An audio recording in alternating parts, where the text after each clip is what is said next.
Hello, my name is Stephanie Wood Garnett, and I am the Director of the Center for Comprehensive School Reform and Improvement here in Washington, D.C. Welcome to the Center's webcast on algebra and its teaching called Making Algebra Work, Instructional Strategies that Deepen Student Understanding. I just want to let you know that the Center is funded by the U.S. Department of Education. As a federally funded clearinghouse, the Center for Comprehensive School Reform and Improvement provides materials and services at no charge. We produce webcasts like today's, publish newsletters, research briefs, and issue briefs, maintain a research database of over 5,000 publications, and do on-site technical assistance. Today, we are pleased to contribute to the conversation on algebra, and it looks to be a vigorous conversation that people are having all over the United States, given the numbers that have signed on for today's webcast. Thank you for your interest and for joining us, and we hope that you will visit our website to learn more about the Center and its resources. Now, here is this webcast moderator and my colleague at the Center, Abner Oakes. Thank you, Stephanie, and good afternoon to all of you out there in school buildings and district offices and university settings and even in front of your computer at home. This particular webcast has attracted a broad audience that stretches from Los Angeles and Des Moines to Indianapolis and Ironwood, Michigan, up there on the UP. My name is Abner Oakes, and I am a Senior Program Associate with the Center for Comprehensive School Reform and Improvement, and I'll be your host and moderator today. I am very glad that you have joined us for this next hour as we explore a topic that seems to be of great interest to all of you out there, algebra and its teaching. We look forward to your participation during this webcast, especially via a box on the webcast launch page where you can ask questions. We will go to those questions from time to answer what's on your mind, but please know that we will not be able to get to every question. In fact, we received over 200 questions before this webcast even got started when you signed up. I know that you can sense the obvious interest in the topic. There are also polling questions on the side of your screen, and we encourage you to take time today to complete them. We will report on the results as the webcast goes on. I must also say that today's presentation is provided as a resource that we hope all educators will find useful. However, the Center for Comprehensive School Reform and Improvement and the U.S. Department of Education do not endorse or recommend any particular publication, assessment tool, measure, rating scale, author, publisher, or supplier that might be mentioned. I think that takes care of my introduction and any housekeeping items. So let's meet our guests. First, we have Denise Walston, the Senior Coordinator for Mathematics at Virginia's Norfolk Public Schools, a position she's had since 1994, and an adjunct faculty member at Old Dominion University.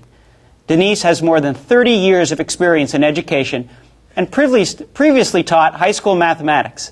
She is also a member of the management team for a National Science Foundation-funded grant focused on preparing mathematics specialists in grades K through 8. In addition to holding undergraduate and graduate degrees in mathematics and mathematics education, she has been a Woodrow Wilson master teacher. Next to Denise is Jim Rebillo, the Executive Director of the National Council of Teachers of Mathematics. Before joining NCTM, Jim worked in public education for 36 years in a variety of roles. He served as Professor of Mathematics, Chairman of the Department of Mathematics and Computer Science, and Associate Dean for Information Systems and Services at Bucks County Community College in Newtown, Pennsylvania. Jim was also a high school teacher and mathematics department chair and was inducted into the Hall of Fame of the Pennsylvania Council of Mathematics, Teachers of Mathematics. He was awarded an honorary Doctor of Science degree by Westchester University. And finally, let me introduce Mike DeGraba, a retired mathematics teacher who taught for 31 years in Maryland's Montgomery County Public Schools. Currently, Mike substitutes in middle and high schools and is involved in the county's instructional TV. He's in his 15th year as co-host of Homework Hotline Live, an interactive program where students call in for assistance on homework. And he also hosts and is the writer of The Math Dude, an award-winning series of TV programs designed to support the county's Algebra 1 curriculum. Now, I'd also like to mention 3 contributors to this webcast who are not on set today, but you will get to meet them through our pre-taped segments. 2 of them are hardworking algebra teachers. We met Chriselle Whitehead at Granby High School in Norfolk, Virginia, where we watched and taped 2 of her algebra classes. Then, we met Terry Bullock at Newport Mill Middle School in Kensington, Maryland. Like Chriselle, Terry let us observe and videotape 2 of her classes. And also, we want to mention Dr. John Starr, an assistant professor of education at Harvard's Graduate School of Education and a former middle and high school mathematics teacher. John's current research focuses on students' learning of mathematics, particularly in algebra. He's the co-author of a U.S. Department of Education practice guide called Encouraging Girls in Math and Science, and is a co-principal investigator on 2 large projects funded by the Department of Education, one which studies the role of contrasting examples in algebra learning. He earned his doctorate in education and psychology at the University of Michigan, and John was kind enough to provide comments on some of the footage from the classes that we observed.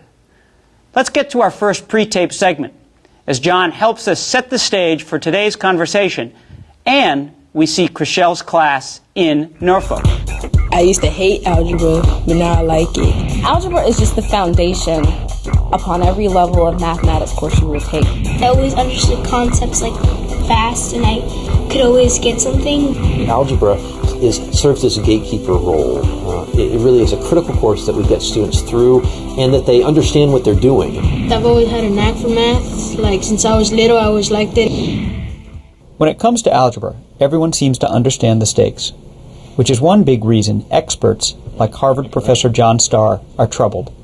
Taking algebra opens the gate or opens the door to lots of future educational and career opportunities. Anecdotally, just looking across the U.S., I think many educators feel that our students are either completing algebra but not really understanding anything about it, so it's sort of in one ear, out the other the next year, or they're just getting stalled in algebra. Starr has been studying and teaching about the algebra challenge for years. In recent international assessments, U.S. students were at best average, and in many cases below average, compared to other countries that we feel like we should be competitive with. The evidence is ample. Consider the 2007 Program for International Student Assessment, or PISA, a key measure for how American 15-year-olds compare with students in other countries on math literacy. 15-year-olds in the U.S. ranked behind 32 other countries, including South Korea, Canada, Australia, and Estonia. If this is the algebra challenge, what is its solution? We began our search in Virginia at Norfolk Public Schools, a district that won the Broad Foundation Award for Urban Education in 2005. Granby High School is a successful school, and here, in Chriselle Whitehead's algebra class, they're doing pretty well. We're just trying to hit every possible way you can talk about a problem. Graphing it would show you graphically what it would look like. The symbolic is actually the formula. Describe what the graph looks like. We give you the verbal. Norfolk calls this the rule of 4. Algebra teachers are taught to represent algebra solutions 4 different ways, with graphs, numbers, symbols, and words. For Chriselle Whitehead, it's as simple as solving a formula like this. I divided by a negative number, so something happens. Less than or equal to. Good. The voice of wisdom from the right, I heard. It's going to be actually a positive because I've divided 2 negatives to get positive. And then asking students to show it in a visual way. What would this look like if I graphed it? We took the video to John Starr to get his thoughts. John, in this clip I noticed that she was solving an inequality, and then when she bumped down and she started doing a number line, she was doing it in a different way. Well, I know I'm going to have the 6 here, right? So I got to make some decisions about this circle. Problems in algebra can be represented in different ways. We can look at them symbolically, we can look at graphs, we can look at tables, and a key part of understanding an algebra is knowing how to work within those different representations, but also make connections between them. And so what she was doing here is she completed the symbolic solution of this inequality, but then she showed it graphically as a way to make connections between those representations to give a little more meaning to the solution that she arrived at. So she got that x should be smaller than 6, and students also have a visual picture then of what that looks like on an underlying graph that I think is useful here.